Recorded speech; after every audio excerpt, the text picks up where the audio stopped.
Hello, and today we're at day 6 of our 2790 reading of the New Testament.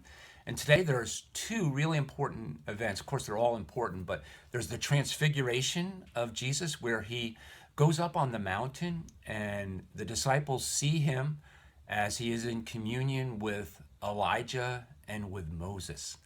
And for Matthew, as he talks with Jewish people, it's important for him to present in his argument that Jesus is the fulfillment of both the law and the prophets, that he is the culmination of what it means to be Messiah, because from their perspective, a Savior who dies on the cross makes no sense.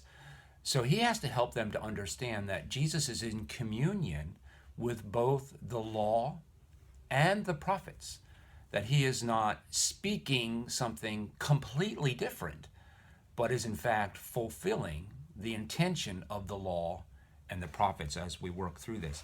The Pharisees are consistently in the Gospel of Matthew. They're a group of people who represent an old way of thinking. And their old way of thinking has no room for a Messiah who thinks and does and acts the way that Jesus does. There's just no space for that. So Jesus is a threat to them. And they receive him as a threat and they treat him as a threat. They try to trap him.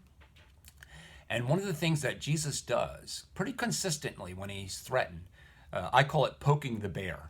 He just kind of pokes back at them and helps them, and not helps them. He helps the people who are listening to understand that what they're representing is not true.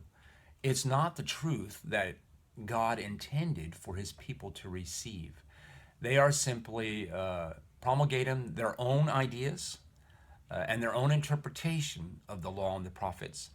And it is not what God intended. In fact, many times they're doing it for their own profit. And when that's the case, it's clearly against what God has desired. So the challenge for us is to see if there are things in our lives that we need to discard, like old ideas, that would allow us some room to hear the truth. Thank you.